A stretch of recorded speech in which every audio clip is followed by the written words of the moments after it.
My name is Stephen Bonner. I'm 53 years old. I've been involved in building industry for the last 50 years. I've got 25 years experience of building new build housing for large housing developers. I've had experience in building all sorts of variations of that, like care homes, hospitals, things like that. I recently just completed one of the largest refurbishments of a property in Sandbanks.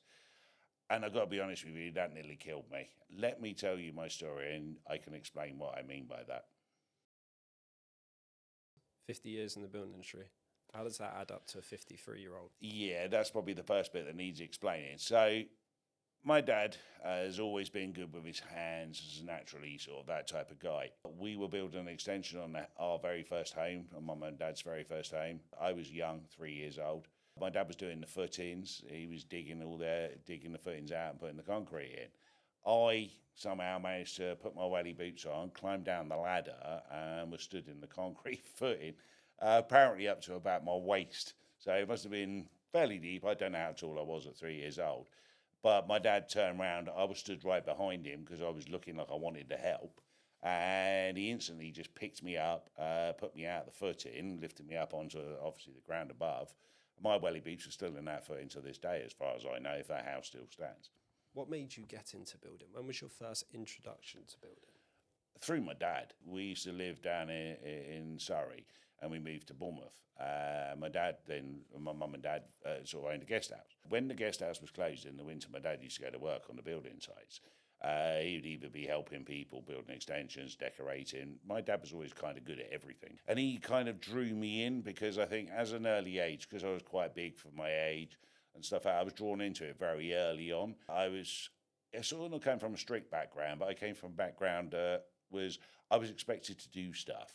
So, early on in my life, I was mowing the lawns, washing the cars, and that culminated into, like, if you're going to be off on your holiday, off school when you're school holidays, well, you might as well come to work with me. So I was on building sites at a very early age. I was lucky because my dad was building some new build property, so I got involved in building bungalows. So at the age of 10, probably 9, 10 years old, I'd started to learn how to bricklay. I'd started to learn how to roof tile. One of the biggest things that stuck in my mind when I was a kid is that my dad allowed me to drive a dumper around a building site. And I was so pleased because I was young. My dad was like, you can't drive, but on a building site you can drive a dumper. And the very first day I drove a dumper, getting used to it, thinking, this is great. My dad said to me, can you fill in around this garage? And the bricklayers had just literally finished building it. I said, yeah, no problem, Dad, you can trust me. Whatever you do, just be careful as you come up to the garage. And I was like, yeah, no problem, Dad. So it goes, loads up with all the dirt, drives up to the garage, drove it straight through the garage, knocked the garage down. So I spent the rest of the afternoon cleaning up all the bricks that had been knocked down so that the bricklayers could rebuild the garage, sorry. That was probably the first experience that sticks in my mind. And I was young. I was like 9, 10 years old. Shouldn't have been on dumper probably because I was bigger than my age. I sort of got away with it. My dad weren't very happy with me. I didn't actually get paid for that day either, type bastard. So when was the first time you went independently from your father into the building industry? I was 16, so I'd left school, gone to college for a year, was asked by the college not to return the following year because college was like school for me. I think because I'd experienced building and hang around with men, I was kind of already there, if that made sense. So my humour at school was more a bit of a piss take, having a bit of a laugh and stuff out, which kind of probably construed as slightly bullying. But because I was used to being with men on a building site because of my dad, it sort of dragged me into it. So I suppose when I was at college, I went to college because I wanted to be an architect, rigidly what I was thinking. And I loved the idea of building and stuff. So I wanted to be an architect. Went to college for a year, realised that, I wasn't suited to college. It was like school with smoking. So I was asked not to return to college for the following year. And my dad got me a job as a carpenter, working with the carpenter that my dad used. And it was really good. Working with Andy, he was a class carpenter. And it was my very first taste of really doing building for myself where I actually could create my own identity. And I absolutely loved it. And Andy gave me an amazing experience growing up, really. I mean, how buildings change, because it was like the second day I was working for him. It wasn't the first day. So I went to work in the morning, no problem. The second day, he's like 12 o'clock. Fancy going to the pub for a quick pint? And I'm like 16 years old. I'll go to a pub and have a pint. This is like amazing. So we went off to the pub. I had 3 pints. Could hardly stand up when I got back to work, and didn't really achieve an awful lot in the afternoon. That became the sort of code a little bit of my apprenticeship with Andy, is that we'd go to work in the morning, probably go to the pub at lunchtime. I mean, I can remember some days we went to the pub at like 12 o'clock, didn't leave till 10 o'clock at night. And I couldn't stand up. I couldn't do anything. It was a bad, good experience, because it taught me that the days of guys meeting in the pubs after work and everything else, it's sort of kind of in the past, and you get it now. It was 50 years ago. It's not the way things are done now, but it was a great initiation into this whole business. What was your relationship like with your father growing up? Tough. My dad treated me, I think, differently to my brother. I was expected to do everything, I know when I went out working on my own, and I'd come home, I'd finish my day's work. My dad might come in an hour after me. I might be just chilling out in the sunshine on a Monday afternoon. My dad would come back and go, "Can't believe you haven't mowed the grass. Why have you doing that? Why are you laying around? You should be mowing the grass." And I kind of weren't allowed to kind of have that childhood that I kind of wanted, I suppose, or in some respects, or some, that I've been able to give my kids, is that I was expected to work. I mean, it came from the days of when we were working in the hotels. It was like I did all the washing up, loaded all dishwashers, cleaned everything out. And it was just, I was expected to help. And I think that was how my relationship with my dad was. Don't get me wrong, I loved working with my dad, and my dad gave me the confidence to become the guy I am now. And probably there's an element of his stickler for detailing is what I've inherited. I definitely follow my dad's footsteps, and definitely the DNA is running strong between the two of us. I think as I got better in the business and learnt more, I become more distant from my dad because of that. And I found it got to the point that I can always remember a situation where I actually literally locked my dad out of where I was working, because we were just going to end up falling out properly. And I just literally locked him out of the room so I could just do what I was doing on my own. And I know my dad, now looking back, I know my dad was trying to help me, but it didn't come across like that. So I would think as I grew older, my relationship with my dad only really revolved around building. We didn't have a private relationship after that. When was the first time you went independent and you went out away and truly started building your own career in the building industry for yourself?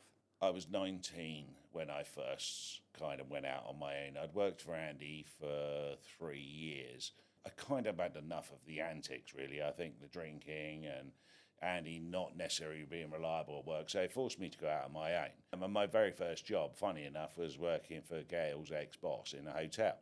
They were refurbishing the hotel, so he got me in to do all the fitted furniture in all the bedrooms, and I had to come up with some ideas for certain things, and we had like wall-hung beds and things like that. I came up with wardrobes to encase them in. So I kind of got thrown in the deep end. I'd never ever worked on my own, never ever done anything on my own. All of a sudden, I'm now Stephen Bonner, the carpenter. And that's kind of how it started. And then it led from there, really, to people we knew. So I worked in the hotel, and that gave me a great sort of like leg up, enabled me to, so the guy that we were working for at the time helped me out, buying me tools, and I could offset it against my wages and things like that, to help me build my toolkit up to the point where I could actually confidently say I'm a carpenter. Then I was sort of went into sort of builders that my dad knew, and people like that would often call on me to help them put a roof on, or hang some doors, fit a kitchen, and it sort of kind of evolved from that. And I always remember then, an electrician friend of my dad's, a very good friend of my dad's, recommended me to a carpentry contractor, and gave me the opportunity then to work on proper building sites, multiple houses. And I always remember the first day I went in to work for him, he said to me, "Right, you've got a set of floor joists to do." I'd never, ever done a set of floor joists, so I didn't know what he meant. And I can remember I was getting £80 for this set of floor joists. It wasn't like it was a lot of money. It took me 3 days. And it was so simple, but I lacked that confidence because now I'm on my own. So I lacked that confidence in how to do the floor joists. But once I'd done the first set and kind of understood the principles, the rest of it I could teach myself. So I did then, he gave me another set to do, which I did in a day. So now my £80, okay, I'm sort of kind of earning a bit of money here. Then he turned around to me and said, can you do second fix carpentry? And I'm, yeah. Like, sort of like, I probably hung about half a dozen doors by this point. I hadn't done massive amount, but I'd have been, with Andy, I'd done a bit of it. And so I kind of, knew how to do it. So he goes, right, okay, I want you to second fix the show house. I was like, okay, it's a big 4-bedroom house. And it's got to be done nice as a show house, it's got to be done right. I spent nearly 3 weeks second fixing it. I did everything, so it was perfect. I got paid £350 to do it. My dad had to come in on the last day to help me finish it because it was just to get it done because I'd just been in there too long. But the painters walked into that house and they went, this is faultless. This isn't what we used to seeing when we come to the house. And that started me off. And then I got a bit more confidence because people were coming in and talking about my work in a way that made me feel good. And it enabled. Next thing then, I get the next show house. Now I'm starting to get a little bit more confidence about myself, and that's really where it all started. Was this the remedy for your success as a career in your early ages? Was putting quality first? It put my reputation on the map within that area because I think it was the quality of the second fix that I provided on the new build house at that particular time was a bit sort of unprecedented. I was very lucky because of the hotel experience. I'd gained a horrendous, like a huge amount of kit. So I had like chop saws when people didn't have chop saws, things like that. So I was the very first sort of kind of guy on site with that. And I think that set a reputation up amongst the house building management as much as it was the painters, the decorators, and the other carpenters on site, because it was as a standard and a quality that they were capable of producing, but maybe not because they were influenced more by the money. So I was always driven more by quality than I ever was about money, if that makes sense. What would the old school generation of builders, the builders in their 50s, like to be around at that time? Scary. As a 19-year-old lad growing up with a lot of men on site, there was respect. There was always a respect, but as a young lad, you were always the whipping boy. I luckily kind of avoided all that because I was a decent size. I'd been working on a building street for a few years by this point, humping blocks around. So I built myself up to be quite strong and quite big. So I was quite lucky. But it was a hard, it always has been. It's a hard trade with some hard men in it. And you can get yourself into some awkward situations just by saying the wrong thing at the wrong time. Lot of respect, I think, is probably the best way of summing it up. There was a lot of respect from me towards everybody that was older than, more experienced than me, because for me, it was always like, if I could ask another carpenter a question about what I was doing, it's only going to enhance what I could learn. So a lot of my experiences, and learning has also contributed to the fact that the people I worked with over those years. I'm one of those people that when I'm talking to somebody, I'm always watching what they're doing. And I'm learning. So I'm like, I felt like I was, like, I suppose the best way to explain it, a big, huge sponge on a building site, looking at it going, what could I learn in the time that I'm here? How can I understand how to build houses? How can I understand how to fit kitchens? How can I understand how to plaster walls? How do I understand how to put roofs on? It was through conversations, getting to know the guys on site, going up and having a chat, having a cigarette, and just chatting, and I'm watching them work while we're having a chat, and I'm like, okay, I can pick it up. And I think logic exists in my world, as in everything's quite logical. So building is very logical. You built the house, you need to put a roof on. That's logically, it makes sense. Once you've done the roof, you need to put the roof tiles on, blah, blah, blah. I'm a very logical thinker, and being able to be sat around so much good quality experience was just perfect for me as a feeding ground for somebody that just wanted to know so much more about building. So from what you've just said about your site experience, am I right in thinking that you didn't go to college and complete college? Yeah, I never went to college. I've got no qualifications to be in the building industry. I'm not qualified as a carpenter. I suppose back in those days, college was available, City and Guilds was available, but it wasn't the route for me. I think my father helped me with that, obviously, just being able to go to work on his building sites and working for jobs for my dad kind of took out the necessity for me to go to college to learn, because I kind of had a gateway into that through my dad. And then that experience of working on a building site every single day is, to me, and I still believe this still today, the philosophy of the basis of my whole business is that I believe working on site 5 days a week, working with the best quality tradesman you possibly can, is only going to help you become a good tradesman. For me, college just wasn't something really that I was ever really thought about, to be honest with you. And to this day, I've never got a qualification at all to back anything up about what I do. Right, so moving forward through your childhood and your first experiences in building to now to when you first were started as a business in building, can you run us through that? When I was working for Wayne, who gave me the opportunity to work on the building sites, he partnered me up in the end with a guy called Craig. Now, Craig, at that time, then turned into my very first business partner. The reason we were partnered up together is it enabled us, some jobs that you're involved in carpentry are a two-man job. So you need two of you, obviously, to do the job.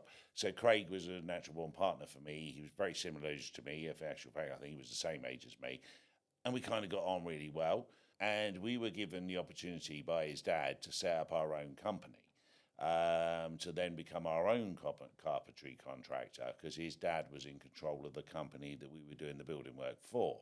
So Craig approached me, Steve, would you be interested in, we go out and do this on our own? And I was like, oh, fantastic. Yeah, why not? Why would I say no? So the next thing I know, at 22, we're off then running our own project. So when I say we were running our own project, we're doing all the carpentry work it was 140 houses in Lee Park in Havant. I always remember it, opposite the Havant Town football ground. And it was 140 new build houses, varying shapes and varying sizes. So we had the carpentry contract to do all the carpentry work there. So that was the roofs, floors, everything that just involved the carpenters. And it was me and Craig. And that's when we started the training scheme. And that's where the training of all of this has always come from, is the very first guy we had, a young lad called Matt, was a friend of actually my girlfriend's at the time, which was now my wife. And he came to work for us, and that's how we started a business. And it was me and Craig as the two principal carpenters, and we had Matt as like a trainee labourer sort of. And that grew quickly because of reputation, because of our detail at a level of standard and what I expected, and Craig stepped up to that, because I was sort of the principal in control of the projects, is that we built up a really good reputation for ourselves as being very thorough, very quick, and just kept the pace of the site working well and everything else. So that attracted other builders. So before I know it, within probably a year to 18 months of starting the business, and I'm now probably about 23-ish, I would have said, I was now running sites, and I had to come off the tools. And I had to buy a car just to drive around, because the next thing I know, I'm 14, 15 sites now where we're doing all the carpentry contracting work. And I've probably got 60 carpenters working for us. I said, and it's sort of, we stumbled onto it rather than knew what we were doing. And we sort of kind of, just like say, people were drawing from us like flies, really. And it was amazing. We had sites ranging all over the South Coast. So I used to go as far as Guildford, into Chichester, Portsmouth, Southampton, Fareham, all the way down to Bournemouth, Christchurch, Blandford. It was a big area to cover. And I used to just basically drive around in a car all day long on a mobile phone, just sorting it all out. And it used to take me 2 days of the week. So a Thursday and a Friday were pay days for me. So I had to go to one area on a Thursday, one area on a Friday, and get all the checks out to every single guy, because we didn't have like mobile banking then. So it was a check. So the very first check, I always just remember, you should sit down on Saturday, write all the checks out for the following week, because we used to have all the timesheets. So I'd sit there, write the first check out. By the time you written the last check out, you could hardly read what it said, but he just had the correct amount because the writing just got so bad we had to handwrite all the checks out. But it took me 2 days every week to pay those guys. So it started on Thursday, drive out to Chichester, collect all the timesheets from all the guys, hand out all the checks, go for all the work and what's going on, and then work my way back. Then I'd come home that night. And then on the Friday, I'll do the more local area, and it would take me all day, hand out the checks, pick up the pay. Oh my God. And then it was used to spend Saturdays just at home going through all the timesheets, doing all the invoices to all the clients and everything. I'm 23, 24. Never been taught any of this. My dad had taught me a little bit about building, and I picked it up from everybody else, about building. But what no one ever taught me is how to run a business. And we managed to run that business pretty successfully for 3 years. So I take it you're not in business with Craig anymore. Can I ask for what happened there? We were, at that time, current. We were doing very well. We had the backing of the bank, so it was good in that sense of word. And we were running a project in Hythe.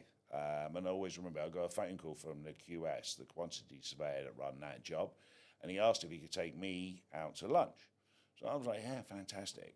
So we went out for lunch locally. He said, right, I've got a business proposition for you. We've got 4 houses that we're going to build on the site. I've got a rather large budget to spend. I want to pay you £40,000 to do the carpentry work on those 4 houses. Now, my average cost per house at that time on this particular project was about £4,000 per house. So he's looking at, 4, 8, 12, £16,000. He was going to pay me 40 for that same amount of work. So I was like, what's the catch? Well, the catch is that you got to give me 10 grand in cash. And I'm like, I'm not doing that. I'm not doing that. I can't. How do I take £10,000 out of business and give it to you in cash? Can't do it. So that started a conversation that I can still remember to this day. Because he turned around and said, well, if you're not going to be willing to accept this deal and you're not going to be willing to give me the money that I want, you know what I'm up to. I can't have you on this building site anymore. I'm going to do everything I possibly can to get you removed. So sure enough, next few days after that, things started to go badly. We didn't get paid. And at that point, I had, I think, 17 carpenters working on this particular job. So at an average of, say, the £500 or £600 a week, I'm paying out £7,000, £8,000 a week in wages, probably more. He then refused our payment. Oh, it was in too late. So that then put us in a slightly awkward situation, because I would like to say probably at that time maybe it made me 20 or 30,000. That then got to the point because I couldn't pay my guys. I couldn't have them working on that project. So I had to move them to other projects to get money in to cover the 30,000 I lost. Gave him the excuse that I couldn't keep up with the work, so he had me removed from the contract. Which basically meant by the time I finished, I said not only the bit of money he owed me, but with the money we had in works and everything else, we were £70,000 down. Is that an example of the corruption in the building industry? That's an example of where it's always stemmed from. I mean, I can remember being on the building sites at an early age, and I remember there'd be a queue outside the site agent's office on a Friday morning, and there'd be guys there holding envelopes. So the envelope would go in, so they'd have their timesheet for all the guys for the week, a little envelope for the site agent. Just sign my timesheet, because once he signs the timesheet, that validates that cost, which they can then claim from the company. So there's obviously something going on. This corruption has existed ever since I can ever remember. And I've never, ever got into it, because I don't believe in buying my business. And it was the downfall of my business, because once I lost that money with that company, and it put us in a position we were on the back foot, it then kind of spread. That word spread that Steve, as a business, had lost money. So another company did it to us up in Littlehampton, and they then turned around and didn't pay our invoice. So after that, it just sort of slowly fell apart to the point where I sat down on a Saturday morning with Craig, and I turned around and said, look, we haven't got any money in the business to pay anybody next week. I'm not comfortable with us doing anything more than this. I said, I think this is where we need to stop. And me and Craig sat there on a Saturday morning, and I always remember it, in my first bungalow, and we had a little office in there, and we sat there all day long on the phone to every single guy that worked for us, and turned around and said, look, we're closing the business, we're ceasing trading as of today. Any money we owe you, we can't pay you, and I'm sorry, and sort of 70-80% of them were kind of okay about it. I had a few guys sort of quite quickly turn up on my doorstep because they were concerned about the money we owed them and everything else. All I could do is reassure them that if any money came in, I would give it to them. And that's all we could do.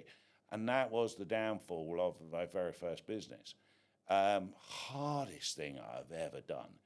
Reflecting back on that, if you could go back in time, would you have given that brown envelope to that surveyor? No. I still don't regret doing it. It always stuck in my mind as one of those principal points as we turn around and go, if you'd have done that, you'd have gone that way. If you'd have done that, you'd have gone that way. What do you wish you'd done? I'm still happy because it was all about principle at the end of the day. And I think those principles is what stands you in the stead you are now, because you never compromise from those principles. So, no, I don't regret it. I never would regret it. I'm glad I never did it. What was the next step for you after this business failure? Within probably, I would say, about 2 months, I have phone calls from builders again, sort of going, what are you doing now? Do you want to come back? And everything else. And I got the opportunity to go back working for Barrett's. They were one of my biggest clients when I had my first business. And I happened to bump into the contracts manager of all places in Blockbuster Video. And he told me, I said, we've got a massive problem on a job. Would you be interested in coming and helping out? And funny enough, I was still working with Craig. So we'd gone off to work with somebody else. And Matt, our first trainee, was still with us. So the little threesome that we started the first business with was still together. And they gave me the opportunity to work on a job in Weymouth. I jumped at it. I offered Craig the opportunity to set the business back up and we do it together. He didn't want to. He was just quite happy to work for me. And I do the business. And I was like, that's absolutely fine. So within 2 or 3 months of losing the first business, I was back in business as Ozone Developments, working on just one job down in Weymouth. And funny enough, that's where I introduced Mickey. So I'd worked with Mickey with the original company that was the infill, the little bit that kept us busy in between. So when I got the opportunity to take this project on, I asked Mickey if he wanted to come with me and offered him a little bit more money than he was on at the time because I just saw potential in Mickey that was just on another level. And Mickey came along with us. So we were suddenly from 3-man carpentry firm to 4-man. Me, Mickey, Craig and Matt. So the original 3 from the first business stayed together. We just had a little sprinkle of Mickey Rideout. Who is Mickey? Mickey is he's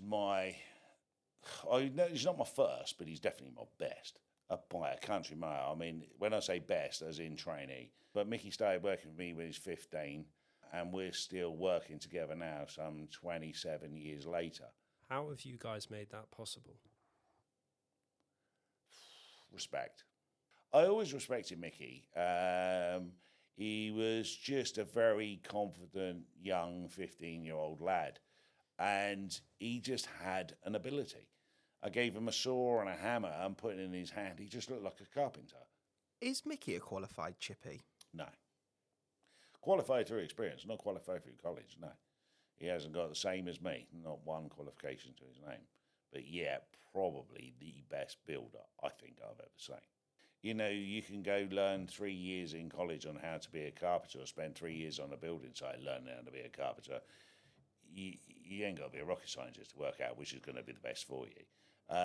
If you're working with people that are willing to teach, then that's half the battle. And with Mickey, it wasn't a case of teaching him, it was a case of showing him. I didn't need to tell him, I just need to show him. I showed him how to build a dormer roof, and he's built one. And then I showed him how to do, skirt and architrave, did it. And he just had that quality and that understanding from such an early age. He was probably the easiest person I could ever wish to teach in this business. So it's safe to say Mickey has that similar trait of being willing to learn. And I think that's the vein of what runs through both of us, is that we, in 27 years we worked together, never had a row, never had a discussion, never fallen out with each other, just have this respect for each other. It's all about respect. So going through the paces of Ozone Development, how long was that business going So for? Ozone Developments was 22 years it existed in the end, and that all started from, like say, the Barrett site in Weymouth. We then got offered other sites, so we slowly worked through Barrett sort of new home building, and we did sites over in New Milton. We ended up in one in Southampton, and I think this is where my disillusion started to kick in. And when I say that, it's a disillusion with new build housing. Best part of 25 years ago, I was working for them, and I soon realised that as you get to know them better and know what the company wants from you, that it was all about money. They didn't care about the quality of the product. And I think that's where my disillusion started, because I was looking at it going, we're building all these houses and they have all these like rules and regulations on how it should be done, but they just want to ignore everything. There was the cheapest doors they get their hands on, cheapest kitchens they get their hands on, and the carpentry work and the product that we were having to work with was awful. The quality of the plastering was starting to deteriorate because they weren't paying the prices for good plasterers, so they were having to get not rubbish ones in, but ones that are just not quite as good. That then leaves it's quite difficult for a carpenter to finish a bad job nicely, if that makes sense, which then knocked on to painters then not doing a great job because the house isn't being... And I got disillusioned with the building of new build housing and just literally decided to walk away from it. So I decided that I wanted to focus on building just roof structures. And Barrett's gave me the opportunity and probably gave me the understanding to do it, to be honest with you, because they offered me a job, funny enough, on the old Southampton football ground. So they built the old Southampton football ground and developed it into quite a large block of big flats. And they phoned me up one day and they said, we got a problem with the roof. We got a roof here that no one wants to do. And I was like, what do you mean no one wants to do it? I said, I'll pop down. I'm only in Southampton anyway. So I popped down, I had a look at it, and there was like this area of roofs, huge, absolutely huge. And they said, we'll give you 4 weeks to do it and 25,000 quid. Do you think you can do it? And I was like, yeah, straight away. It was a January job, so it was perfect. January, nice. So I had a crew at this point of 6 guys, me, Mickey, and 4 trainees. And these were Mickey's mates, most of them, to be fair. And there was 4 young lads, and they were brilliant. As a team, we were brilliant. So we took on the job. We did it in 2.5 weeks and made a nice bit of money. I looked after the boys. I mean, Mickey at this point was a fully, he was 18, 19 by this point. Mickey was a fully fledged carpenter in my eyes. So I was paying him fully fledged money. And the lads were trainees, so I was paying them trainees money. But we put this roof together in 2.5 weeks. And I'm standing there going, why is nobody wanting to do this? This is the best part of carpentry to me, is roof structures. And I think that gave me the idea then to take Ozone Developments in a different path, get away from the new build housing because the quality and the standard was starting to drop. The level of experience and skill that I'd seen when I was first started in house building was starting to drop off. What I noticed is the building industry was getting younger, but the quality was getting worse. I was about 30 years old, and I was just getting that point where I'm like, I'm being rammed down my throat all about quality, and then they're buying all sorts of crap for us to use. And you're going, well, quality exists in materials as much as it exists in the labour. You can only deal with what you got. So if you're getting crap materials, it's very difficult to make them look really good. We got involved in supplying and fitting roof structures. So we took the team that we originally had, Mickey and the boys, and we all went away and did our own thing. I had carpenters working for me. I let everybody go, paid them up what they'd done, and we just went off in a completely different direction. So we just stopped. I went and took over a little office in Charminster, and I just reinvented Ozone Developments into this roof structure business. Complete roofing package, if I remember rightly, was what it was about. And then we started building from that. and we got opportunities then to do just the roof structures on sites and things like that. So I then wasn't so, I suppose when I'm putting the roofs on, it was so much easier to put the roof on and not look at the rest of the build.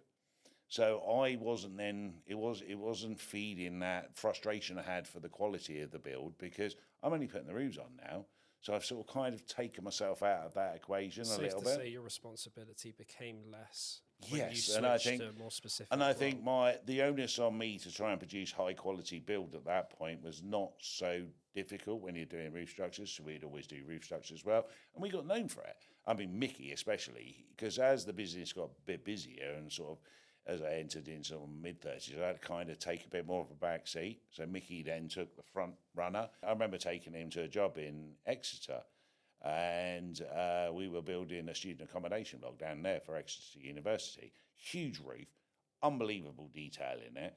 And I dropped Mickey down there the very first day we did the job with the boys. And I remember the site agent phoning me up literally an hour later going to me, I can't believe you've left me on site with a bunch of kids. And I said to him, I said, look, I said, I'll tell you what, I said, trust my theory. Let's have that same conversation in a week.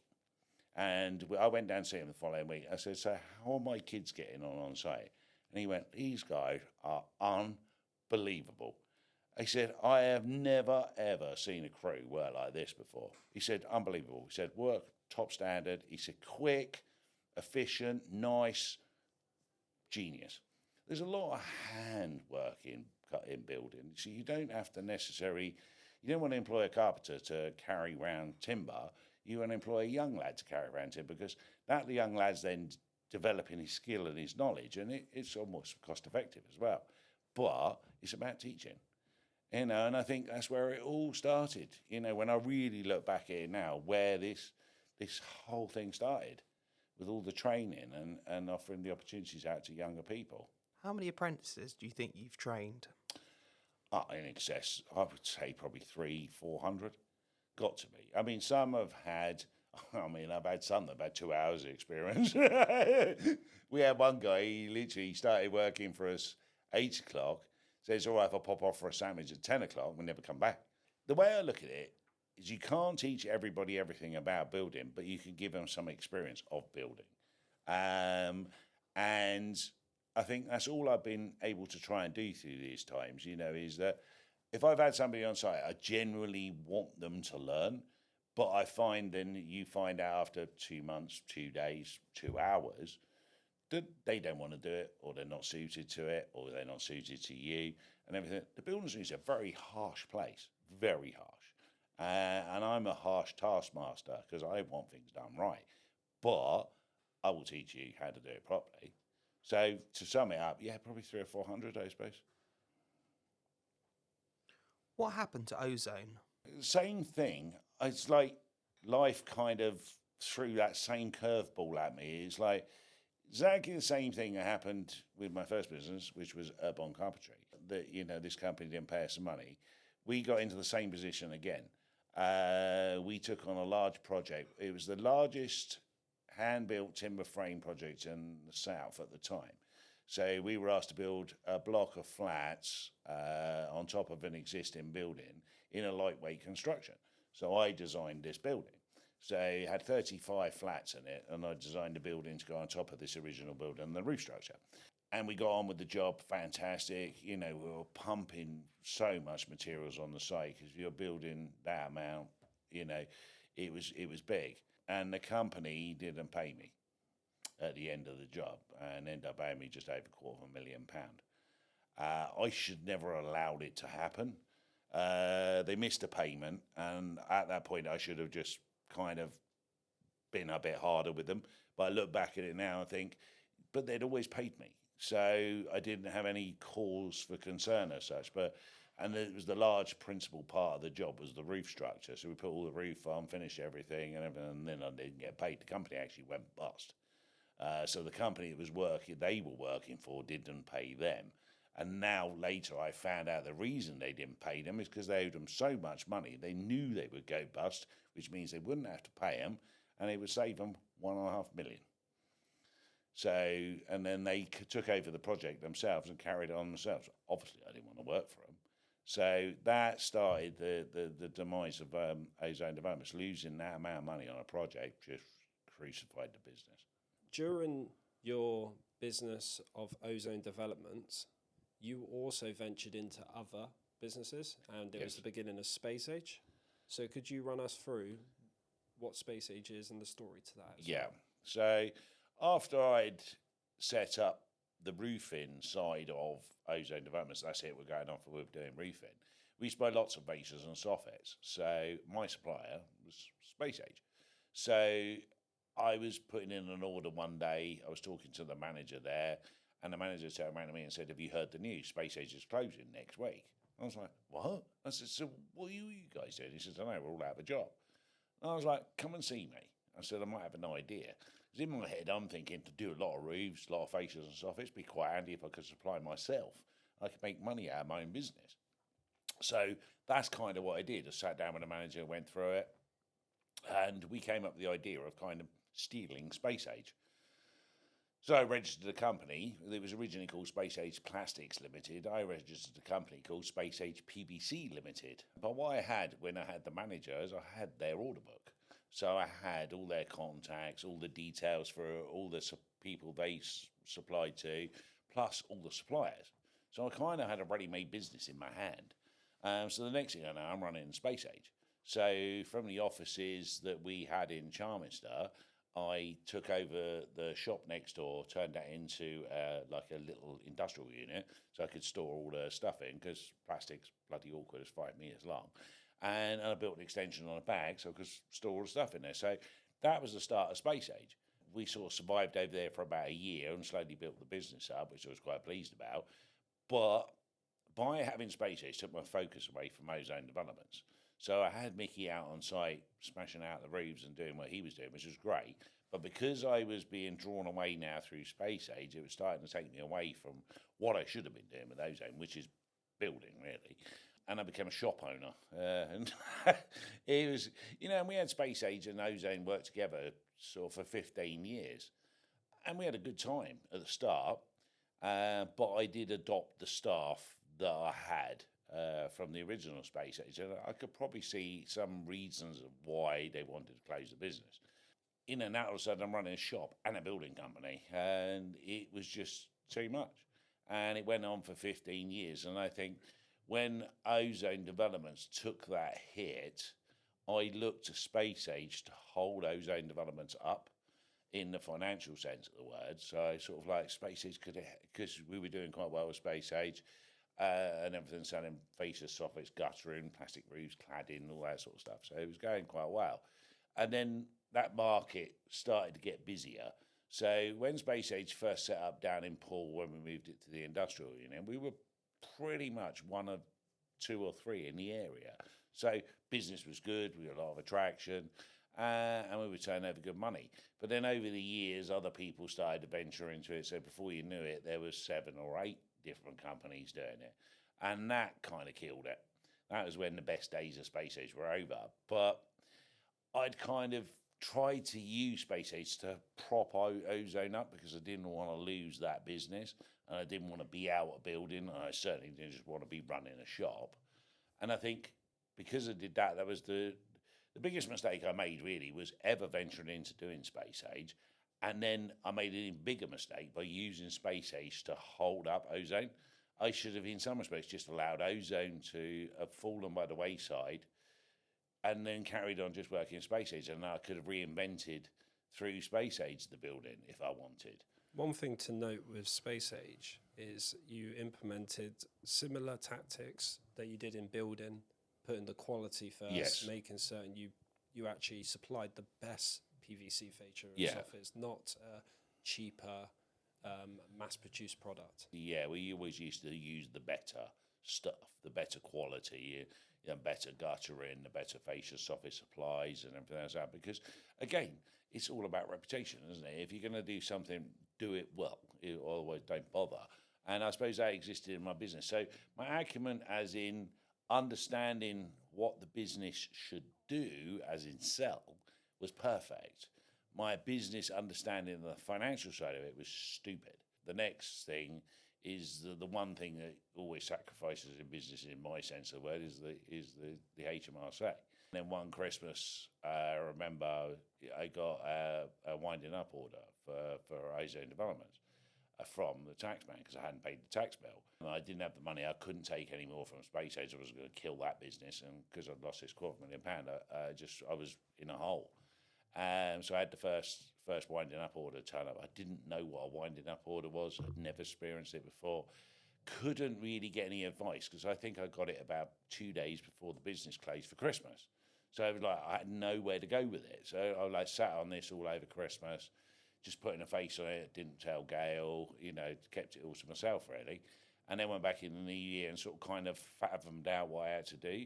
And it's quite a difficult period of time for a business, and certainly for someone like me as a business owner, on my own, trying now to deal with this. And it just slowly went worse and worse and worse, to the point in the end, by the time we'd finished, I think Ozone Developments had 5 winding up orders on it. I'd managed somehow to defend myself 4 times and pay it and everything else. But the final one, I couldn't.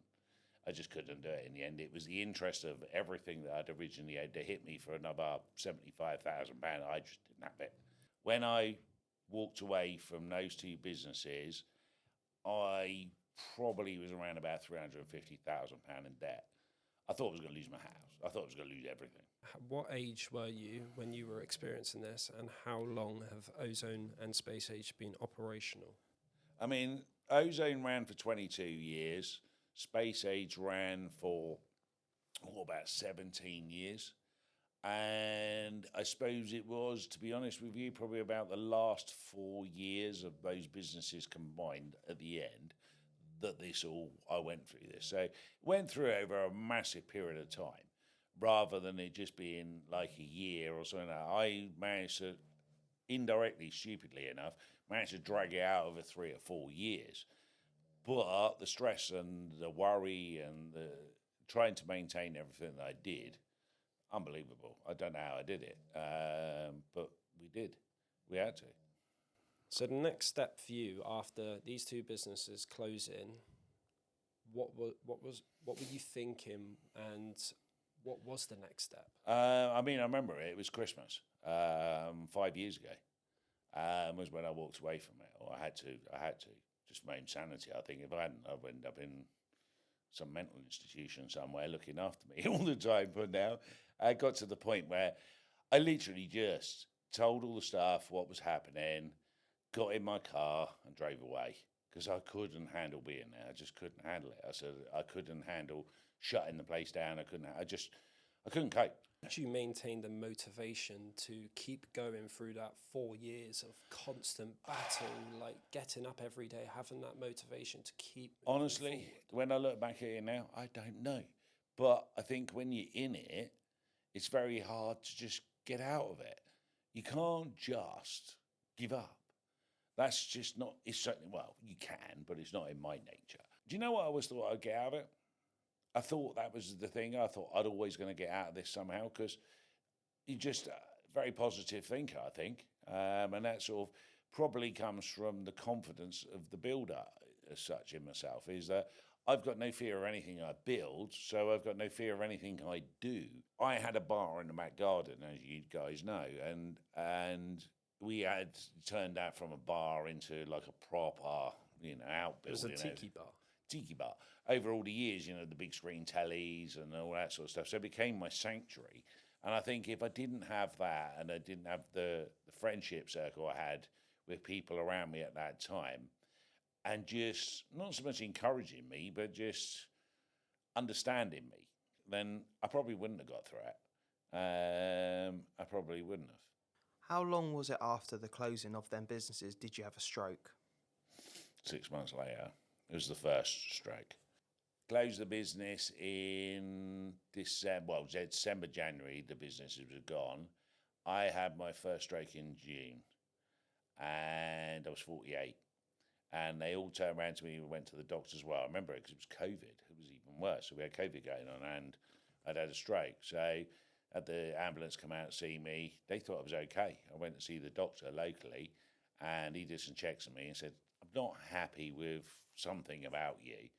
I knew in my head something was wrong, but I wasn't sure. Obviously, you just don't know. So next thing, I'm in the medical unit down in Bournemouth, and within half an hour, you've had a stroke. But we need to find it, see where it was. So they did scans and everything. In the end, I had to have MRI, and they found the stroke, or the spot, obviously, where it had blown out of my head, and I had that stroke. And they put that down to high blood pressure and stress. You know, those businesses, I mean, to have a stroke and walk away from that stroke in the best way that, like, I'm sitting here now, I think, you know, I was pretty lucky. And that's when I started to evaluate this, going, what the hell have I been doing all this for? I was so stressed out because we'd given up on the businesses. We'd walked away from that. We were £350,000 in debt. I had vehicles that we were using that technically the businesses owned, and there was a lot to sort out in the process of closing those businesses down, and pretty stressful time. It was very stressful, and I think that's really I can tell you exactly what it was, because the day before I had a phone call about ozone developments, turning around and saying to me they're going to do an investigation into me as a director, because they now wanted to understand, as a director, why didn't you take responsibility, make sure you shut the company properly, blah, blah. And I had, but just not in the way that maybe they wanted me to. And then the day after, that's when I had the stroke, because that's when I thought they were coming after me. And I thought, you know what, I don't know what else I could have done to try to save this business. I'd literally hocked myself up to the eyeballs. I was 350 grand in debt. I was thinking, I just can't handle this. And I went to bed, woke up in the morning, and something went right. And that was the first stroke. What was your initial feeling when the doctor first told you? In your head, what was your I'll be honest with you, it wasn't the doctor, it was in the hospital. And I remember laying in that hospital bed, and they came up to me and they said, you had a stroke.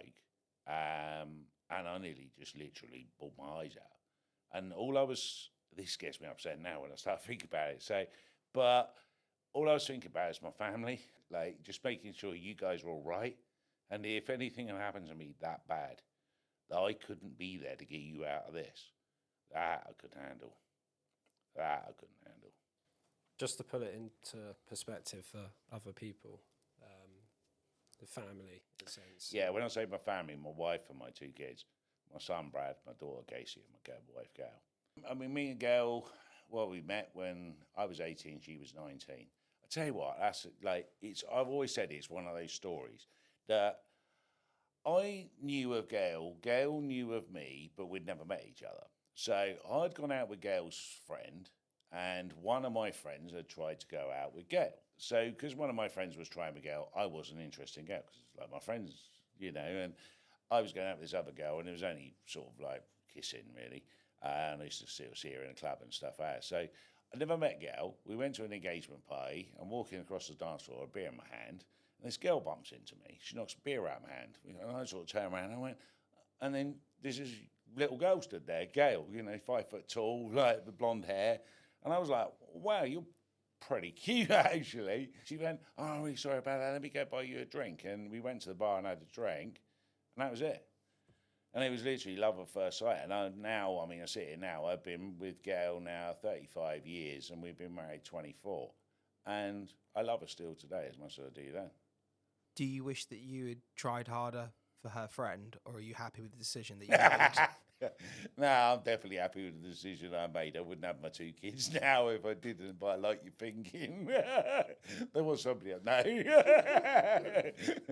She was the only one that would go out with me on the Friday night. I had to ask. And this is where I think me and Jay's friendship went to a different level. Because I was saying in that hospital bed that night in hospital, I'm in this unit, I kind of feel okay. My right hand's not working properly.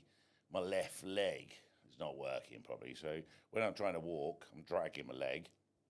I try to drink or anything, eat a sandwich or put anything in my face, my freaking hands all over the place. So I'd been sort of kind of hit indirectly, sort of like two sides of my body, so I was dealing with all that. And I remember I couldn't talk very well. I was slurring my speech.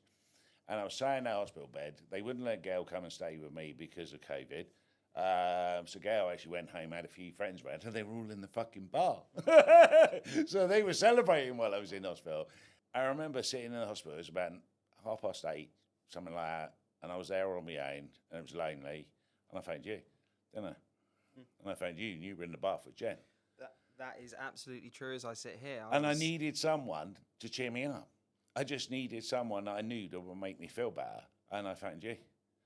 And to this day, I can't ever explain how that happened. Into perspective, what was the conversation you guys were having? I literally found Jay out, and I remember going, Jay, I've had a stroke, and Jay was just like, what?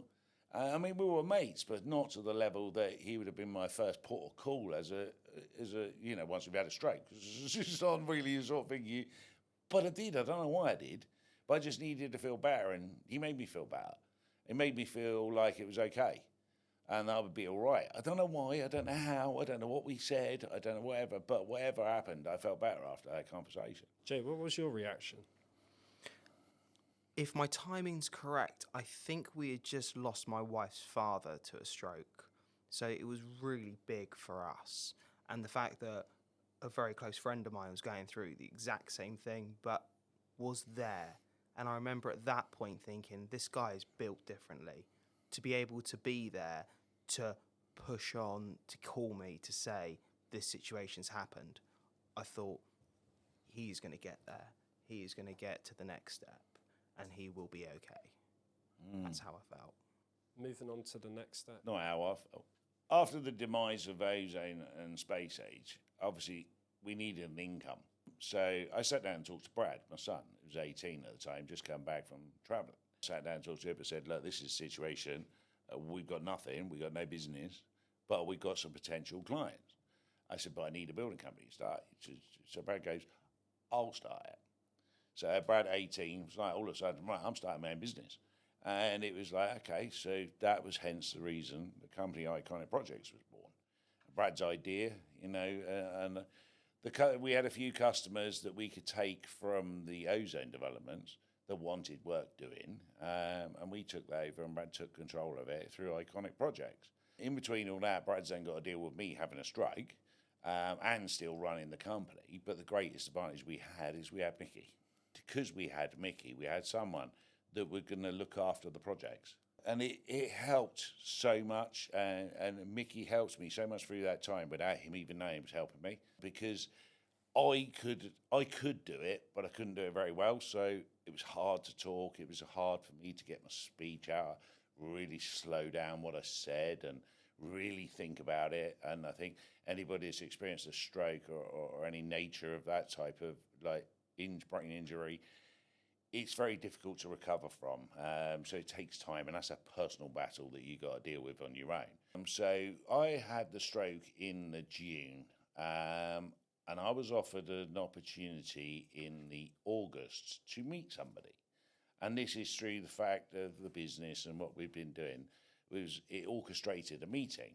Now, bear in mind, I'm like 2.5 months from recovering from a stroke. I got high blood pressure and I've got hypertension.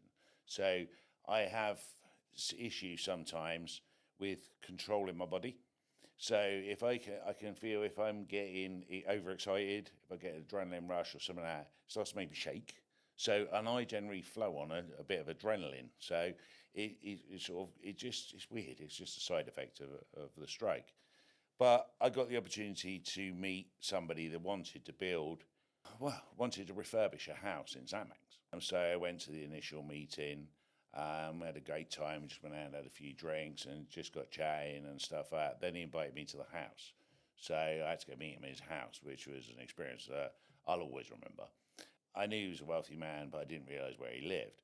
And we went to his house anyway, which was like a small estate. And I drove up to the main house, which was just jaw-dropping, and walked into a hallway, which must be the size of my house. He could have put a lorry in that hallway. It was so big. And that put me in awe of this building. And I'm like walking into it, and he's showing me around, and I'm looking at this going, well, there's one thing I'm not going to struggle with here, and that's the standard. Because if you're happy to accept this, then I've got no problems with being able to deliver anything you want in the future. It was a beautiful house as in size, bad house as in finish. It was awful. I remember looking at the kitchen ceiling and thinking I could have literally plastered it with my 18-year-old son and done better, and I can't plaster for shit. But that was my vision, and straight away I saw that, and I felt comfortable with that. So, you know, the next thing we're sitting down talking about doing a refurbishment of a property in Sandbanks. I'm running home to Brad to tell him that we may have this opportunity, but we've got to try and get it, you know. How far into iconic projects were we at this point? 6 months. I suppose let's put this all into perspective. It was 5 years ago, so we had COVID. I owed £350,000 personally, and I was having people chasing me left, right, and centre to get that. I'd had a stroke, and then 2.5 months later, I'm discussing this project with these clients, and I'm like got a bit of a nervous disposition. I'm still trying to cover up the fact I've had a stroke. I can't let them know that, because otherwise they're going to cancel me out of the job, and I need this job because this job could change things for us, and I could finally do what I felt that I could do. So the meetings went on for, I would say, about a month, and he took me down to the house. I knew the meetings were going well because I just know what to say and what to build. I said, when it comes to this sort of stuff, this was me and my playground. And they took me down to see the project. I was excited about it, didn't really like the idea of what it was to start off and what they wanted to do with it, but it evolved. And then in the November of the same year, so this is still COVID, you know, we're still struggling with the money and stuff out, we started this project in November. I always remember it, and I remember the first day there, it was amazing. We went there, started taking the house apart, and we realised then how bad the house was. So it turned into a far bigger project, which didn't add any pressure on me or anything else, other than the pressure I probably applied to myself by, I'm now working for this guy in Sandbanks, refurbishing this house. This is a £500,000 project. You know, we've been involved in building. I'm a carpenter. I've built new build houses and stuff like that. I'd been involved in proportions of putting roofs on jobs and things like that, but I'd never built a house like this or refurbished anything of this level. But as far as he's concerned, I do this for breakfast. So the client's happy. He's thinking, oh, yeah, I've got this good builder. He's done this before and everything. Honestly, the last time I built a house was 20 years ago. And then we just started the job. Christmas came. We had Christmas at home, which was nice but difficult, very tight. We didn't have much money and everything else. I got to New Year's Eve, had a lovely New Year's Eve, went to bed, woke up New Year's Day. I'd had another stroke. And that was the one that probably hurt more than the first one. And I don't mean as in pain, but as in 6 months ago, I'd had a stroke. It affected my right side of my body, my right leg, my right foot. The second stroke 6 months later affected my left side. So now I've got to deal with training both sides of my body, learning how to walk and how to really slow down my speech and everything else out. But I just started work on this one-off house in Sandbanks for this guy. And the biggest worry he had about employing us is because we were a small business, is what happened if anything happened to me? And I'm like, this is New Year's Eve, just had a stroke. I'm going back on 2 days later. And how am I going to get away with doing this? But somehow I hid it. He probably thought some bit of, Steve's got some weird like body reactions going on at times, because I used to get the shakes and things like that, but because it was like January, February time, it's cold. So I was just cold chilly, and it was like that, but I was covering up some stuff. And I'm dealing with all this other pressure. But again, it was the same thing. It's pressure, your blood pressure, your hypertension, everything's just causing this problem, leads you to have this second stroke. 2 days later, after a stroke, I was back at work. And I never had a day off that year working for this guy, and he never had a clue that we ever did it. But this £500,000 project and 6 months' work is what it should have been. By the time we finished that project, it was 2.5 years' work and more money. We ended up taking the house down because it was so old, 100 years by the seafront. It had basically just deteriorated. And the original people that over the years where it had been like mucked around with, it wasn't done right. So as we started to take parts of the building down to make way for the new, we realised that it was bad. So I had to explain to the client that basically the whole lot's got to come down. And we end up leaving 2 walls. I can't really remember exactly what size they were now, but they weren't very big. It looked like Cork Castle. And we ended up building just shy of 11,000 square foot house there. And it evolved over time. It's really weird because it's a bit of the client, a lot of me going, we should use this, do this, and do this. And because of COVID at the time, planning was a little bit more flexible, I think, probably was the best word for it. So we were designing things on the house that we maybe didn't have planning for at the time, but knew we could because we were working with the planning people on what we could do. So the house sort of kind of grew that way, grew that way, grew that way. So it went from a 2-story to a 5. And we ended up building, a 600 square foot, 700 square foot basement after we built the house. There's so much that I could tell you about what we did about the house, but it was probably the experience of it from my point of view. And bear in mind, I'm still recovering from the strokes, but I think if I hadn't have done that job, and let's face it, we were in Sandbanks, we were on a little hill, we had a beautiful breeze used to blow through the site every single day. I'm outside, I'm walking around a half-acre site all day long. It was probably the bloody one thing that saved me because it gave me that repetition. I think going to work every day, walking around the job every day was helping me learn how to get my feet working again and over uneven ground, and all that stuff. So that helped. And I think the sea air, just the quality of that and everything else, I think it just fed my brain with the oxygen and everything I needed. And the first 2 years of building that project, I loved it.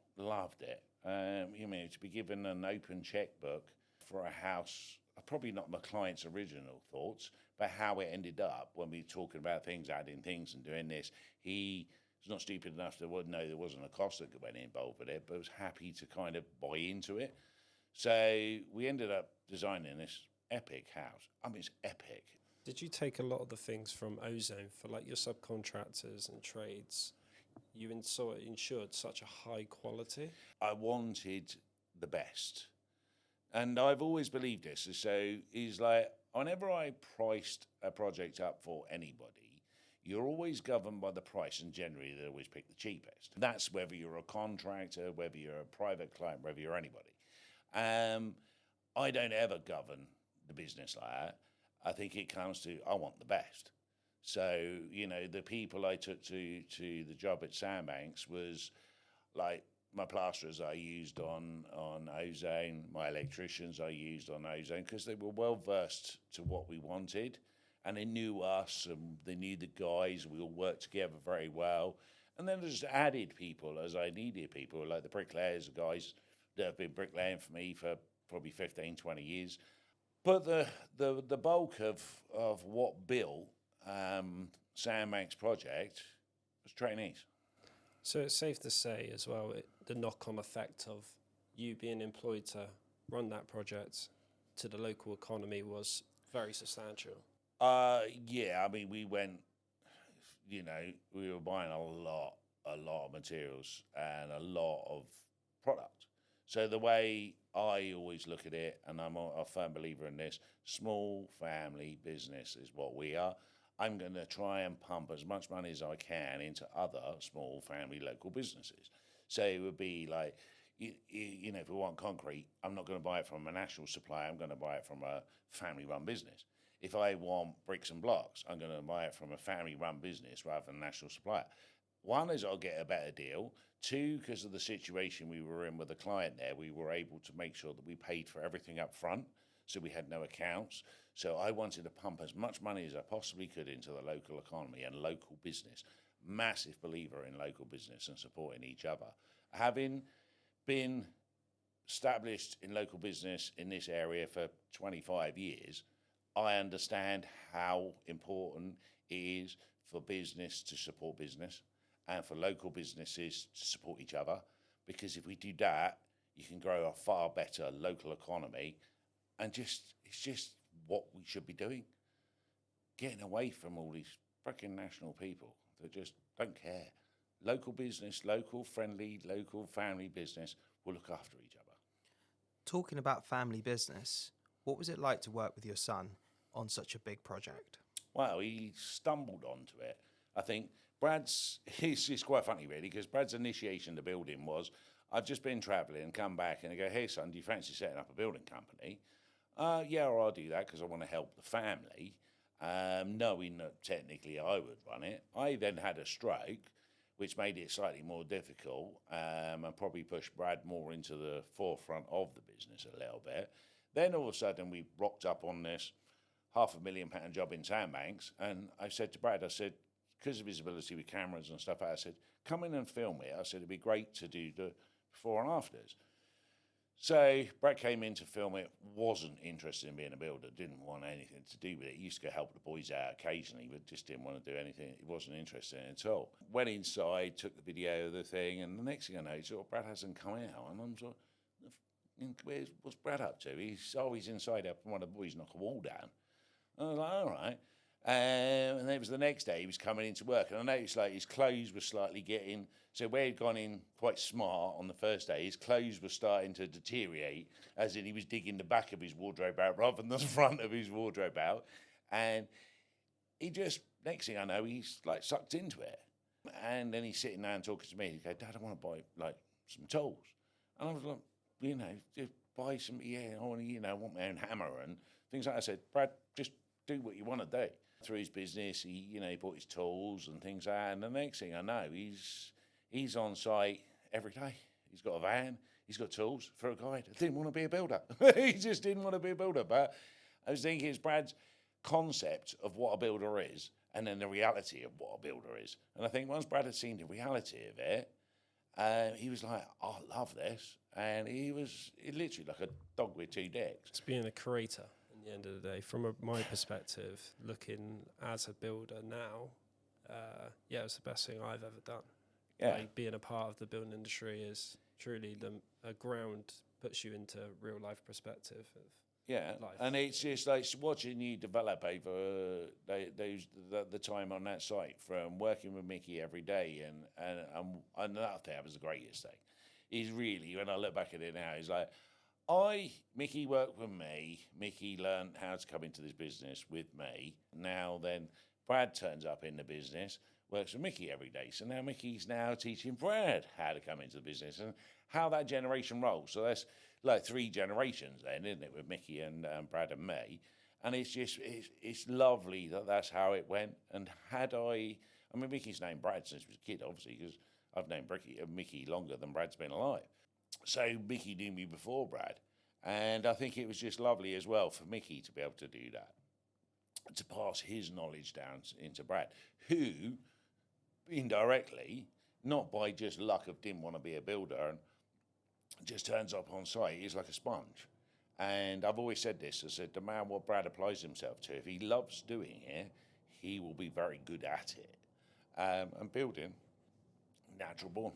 Do you think, looking back on the situation, you could see a bit of your father in you whilst watching Brad work? Yeah, definitely.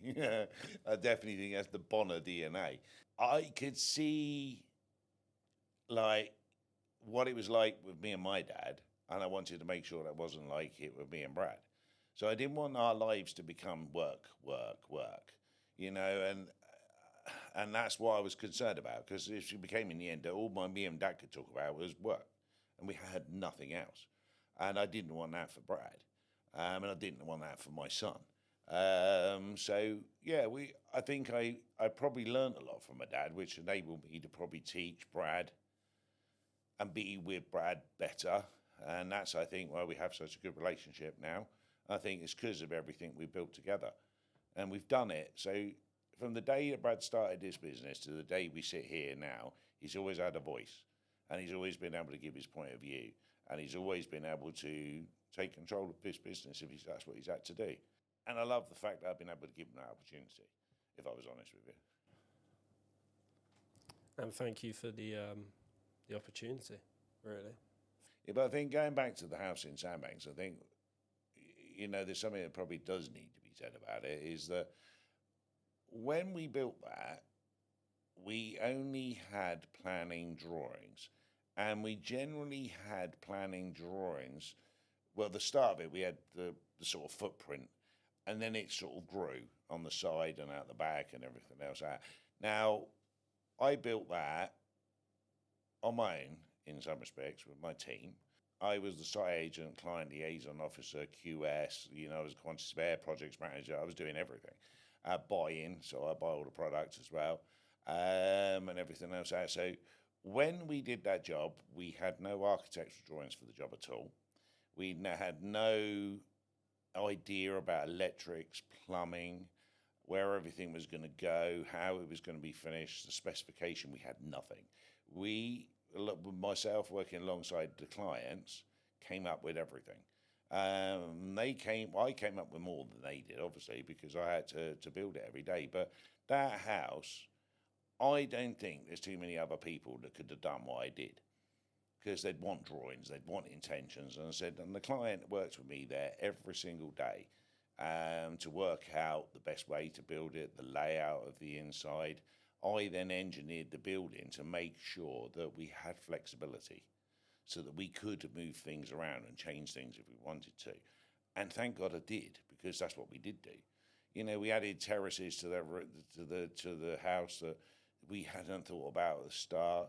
And as I said, when we started off building, it was going to be £500,000, 3,000, maybe 3,500 square foot house with a small pool in the garden. By the time we finished, it was, like you say, 11,000 square foot house with probably, I don't know, 4,000 or 5,000 square foot of outside usable areas and everything else out, but alongside with a 15-metre swimming pool. Never built a swimming pool in my life, never built any of this, but we had no plans for any of it. We had no budget and we had no spec. And somehow we managed to put it together in 2.5 years. And that's credit to a genius electrician, a genius plumber. I wouldn't use anybody else on any project like that sort of thing. I said, down to the quality of the lads we had on site, the young lads. I mean, we trained. I still say the Sandbanks project was the best college project we could have ever had, because, and Brad would back me up on this because he had the experience of the whole lot, is that starting that house from the beginning and building it all the way through. Brad laid concrete floors, he did concrete, he did steel work, he put the roof on.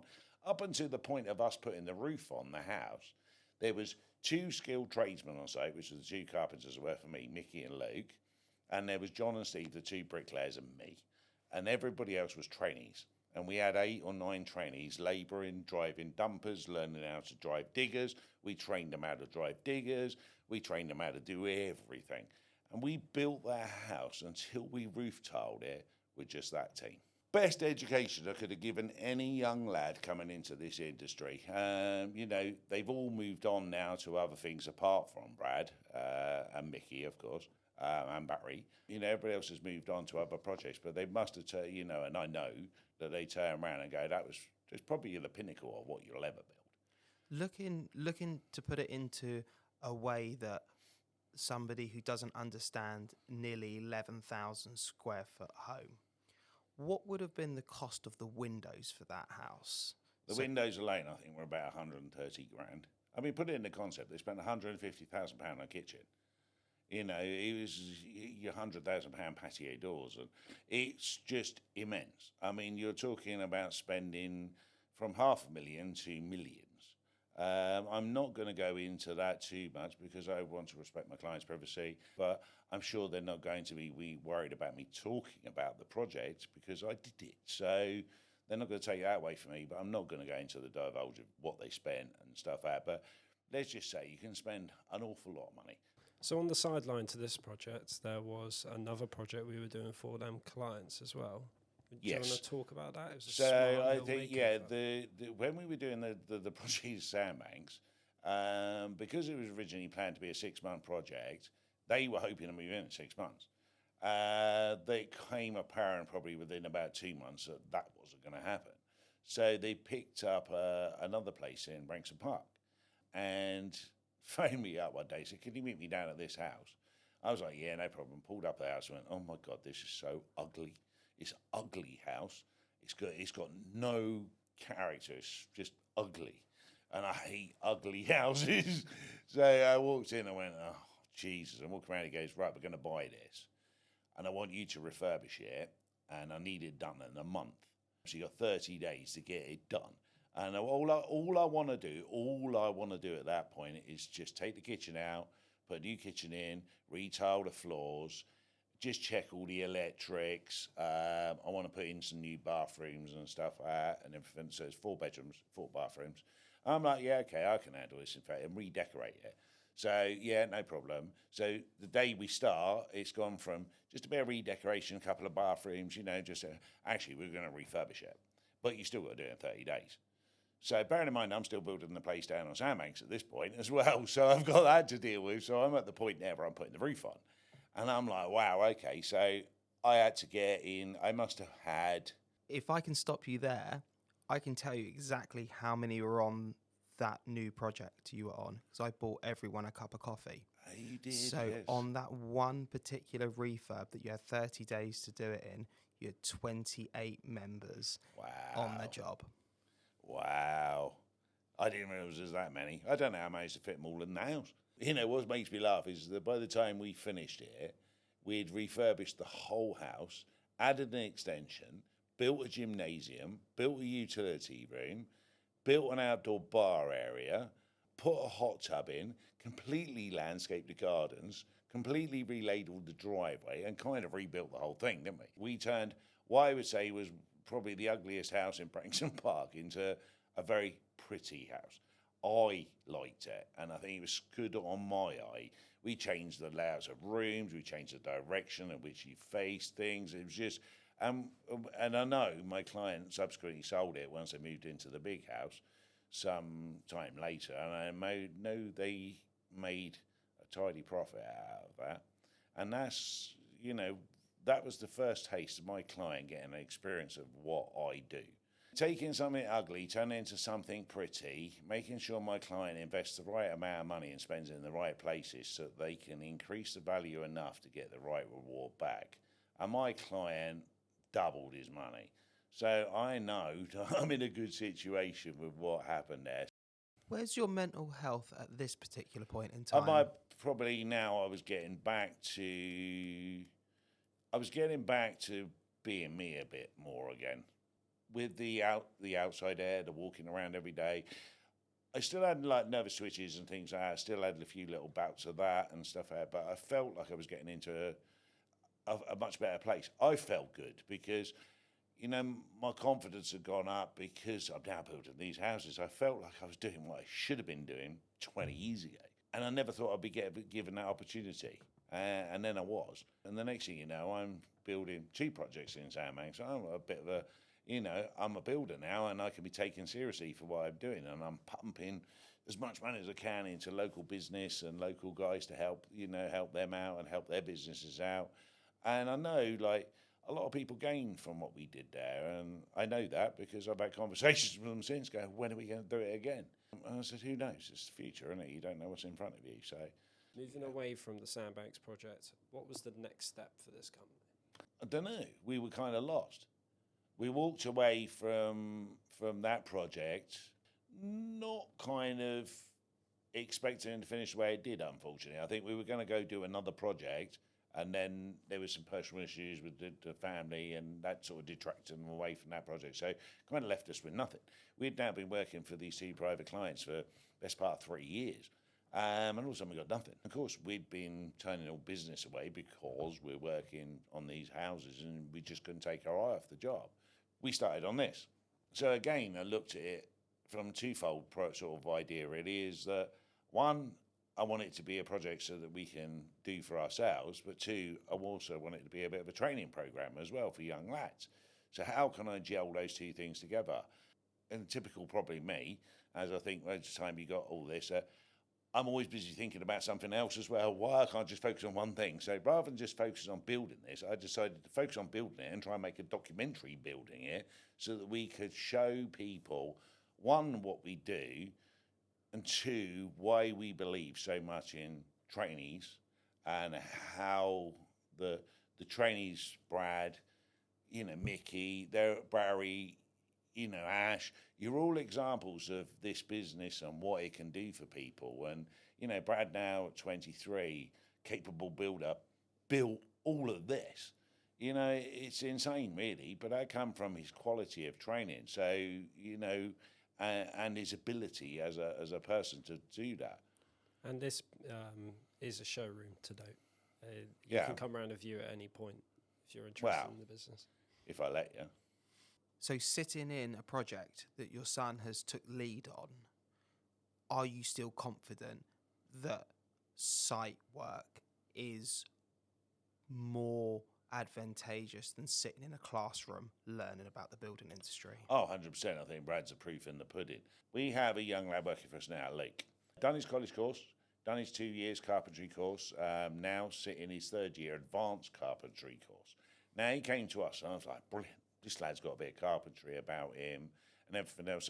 He'd been working for somebody else, came to work for us and was quite clearly not equipped for anything to do with building, had no experience, no idea, no savvy on how it worked, very struggling with it, or his ability was a lot less than I'd hoped, but his attitude was superb. And, you look at that and go, so he spent 2 years at college coming on to his third year. Brad spent 3 years on the Sandbanks project and could build it. Could build all of it, done everything, learn how to deal with shuttering and concrete shutters. He learned how to deal with all the reinforced steel work, learned how to fit steel work, floor. Brad's experience on that job was huge.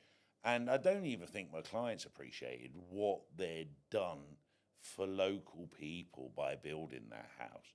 They don't think of it like that because they don't see what we see. Seeing like Brad and comparing him to Luke, which is the greatest comparison because they're both in the business right now. Luke is at the beginning of his path. Brad's 3/4 of the way through where he needs to be.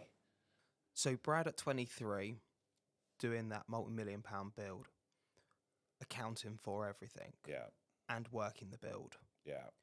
Do you think that he is below, on par, or above where you were at 23? Oh, God, miles ahead of me. At the age of 19, Brad took on the monetary, when I say the monetary control of the project, like Gail does all the paperwork. So she puts all the paperwork in order. Then Brad goes through all those invoices, account for all those invoices, and we got to charge the client for the work we've done. So from the age of 19, Brad formatted that. All I did was Brad go to me, right, this is the invoice value, this is the breakdown, and we used to give a comprehensive breakdown of everything, because Brad's working on the job every day. For him to sit down and then describe what we did is easy, then to accumulate a cost to that, and we did that through the whole project. So Brad managed multi-million pound project on his own. It used to take him half a day every 2 weeks to do it. And then he used to sit down in the morning, do the paperwork. I used to sit in the afternoon, send the invoice over to the client. And a few days later, the client would pay the bill. And he was so happy, the client, with the information he was getting, which Brad provided him. Bearing in mind, Brad's never been taught how to do it. Neither have I, because I still don't know what the best way is, and everything else. So at 19, Brad's not only taken on, I want to learn to be a builder, but he's also turned around and said, I want to actually understand how to run my business. The only reason Iconic Projects has been the success it has is because of the bit that I was always missing, which was Brad. I had Mickey, I had me, two hard-ass builders that can just build anything. But what I didn't have is someone that could account for it. And at the age of 19, Brad just took it on. Like it was, yeah, I'll do that, it's not a problem. And just same approach as he has to building. It's just like, Brad recently, Brad's done brickwork and he's done block work and stuff out because extensions we've been building a block work. So, but he's never done face brickwork really. And we've just done an Instagram a couple of weeks ago and it shows Brad's face brickwork on there. And it's just that it's the only way to sum it up is Brad's never done it before, but because he's seen it done, he knows how to do it. So he went and just did it. And he did it as good as any bricklayer. And it's just like, what the fuck? How can you just have that ability? But that comes from his DNA, the training that probably Mickey and myself have provided him with, and the opportunity. And I think building is an opportunity. That's the nutshell of it all, because you don't know what you're going to build any one day of the week. And to be a young lad coming into that industry, if I was coming into the industry today with the understanding I have of it, and I was Brad's age again, I'd love to work with someone like me, because there's nobody out there that wants to train young lads to be builders. But coming away from building the big houses, we've now gone and worked for smaller local clients, which I really like doing. And I like working for families because I'm a home builder, not a house builder. And when you're building homes for families, it's always good to get to know the family you're building for, because then you can accommodate the things they want. And I think I learned that from building the big house, is because the family were very involved. So it was all about building for them. And I think that's enabled us now to sort of come this sort of small home builder. I love that. And I love the fact that we're doing it. And I think the biggest issue I've had is that I'm compared to every single other builder in the area being exactly the same. And I think there's an illusion in this building industry. It's not an illusion, it's an understanding. Everybody thinks they know how to be a builder, but actually there's not many people that actually do properly. And it's not just about being a builder and going to work every day and doing the job. It's also about the quality of the job, the way you treat your customers, the way you look after the jobs, the way you present yourself as a business. All these things are vital to making a business a success. So I think my mission for 25 is now to explain as much as I possibly can to as many people as I possibly can about the building industry, and to train as many people, or training is probably not the right word, to give experience to as many young people as I possibly can that want to, think they might want to, or show an interest in this business, as in building. There's so many things you can learn. There's so much you can take from it. You could go to university today and have 3 years experience in university, come out of there with a degree, £60,000 in debt. Not really any opportunity moving forward, because everybody's got a degree nowadays. Brad decided to spend 3 years on a building site, got no debt, bought all his own tools, got his own man, runs his own business, and lives in his own house. So I think the answer's in the question. Why is it important to teach people about building? Look, there's a real lack of faith in the building industry now. The state of new build housing, and certainly the people that advertise the problems with new build housing, is not ensuring a great market. The quality of the trade is dropping massively to the level now where I believe that, and I don't quote statistics, but I'd like to say we're 1 million people short in the building industry of quality trade. We're allowing too much quality to leave without allowing that. Bunch of bricklayers, they're 65, whatever they are now, and they're retiring. They've never taught anybody what they know. It's not about what they can show you every day. It's about that knowledge they must have in their head that we're never going to get back. And it's so frustrating. Look, the build industry's in what I would call critical condition. It's going to go into a freaking coma if we don't do something about it. And I want to try and change that in the smallest possible way I can, which is just to keep training, keep giving young lads, young ladies, whoever wants to do it, an opportunity to work in this business. Not even young. I mean, Barry was 52 when he decided to leave Tesco's and the bakery to come work with us. Just, if you want to do it, the build industry is a great opportunity for the future. So to any client out there, why choose you as their builder? To any clients, to prospective clients, I think what you're realising you're doing by employing us is not just getting the builder, you're getting somebody that's actually, one, cares, two, wants to build you exactly what you want, but also the fact that you're actually helping this industry. You're actually helping the future of this industry, and you're doing more than you realise. You're supporting local economy and local business. You're giving young people an opportunity to learn and work on a project for you. And then on top of that, you're getting this builder that truly cares. Showcasing the fact that homes can be built well, you can have faith in your tradesman to understand what you should be looking for in a tradesman and understand how to navigate your way through this industry. That's what I do for my clients now, is I pave the way to make it easy for them. They don't have to think too much. I do that for them. That's my job. I have to have a vision for their home, which is a vision that I want to build with their thoughts in mind. Because a client 95% of the time doesn't actually know what they want. They just think they do. And it's then down to practically what could be built with what you've got. 2025, how is Stephen Bonner's health now? Well, I suppose the one thing I have refrained from is building the house of Sandbanks.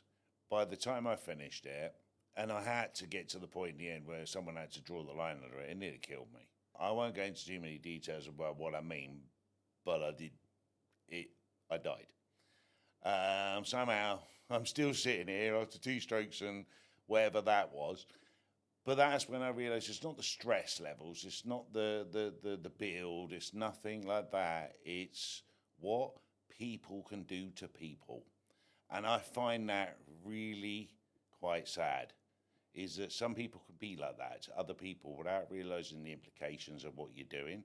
And I think my health moving into 2025 is decent, very good. And I've got to stick my hand out to one particular person and one particular thing, really. Obviously, struggling with traumatic brain injuries, which is what a stroke is, anything along those sort of lines, you're always looking for an answer and always looking for a way of understanding what happened to you better. There's 2 things that probably happened to me recently.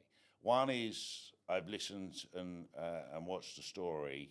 I don't read. I'm one of those people.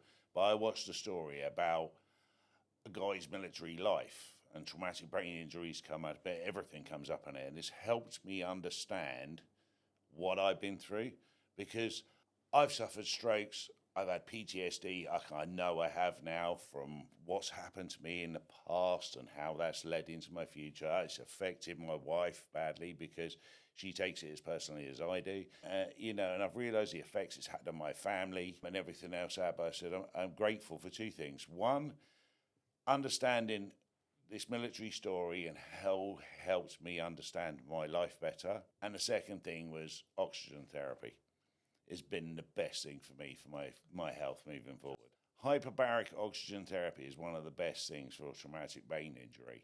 I got introduced to a guy locally, Rich, and I've been now, 30, 40 hours in an hyperbaric oxygen therapy chamber, and that's helped me. I wouldn't be having this conversation as well as I'm having now had I not done that. And it's helped me with a lot of things in my life, that where I do feel fitter now than I did then. And how have you found doing this interview with coming out at the other end of a stroke? I think it's like, now I've understood it better, I think it's a bit like battle scars. Do you know, and it's the best way of explaining it, it's like, it's a scar that I've suffered through life, through business, through my job, through wherever it be. It's no one's fault other than my own, but it's maybe not even my fault. It's just what happens to you in life. But it's how you come back from that. Have 2 strokes and then still be standing here doing what I'm doing and everything. Yeah, some people will say it's not possible, but other people say it is. And I'm telling you, it is.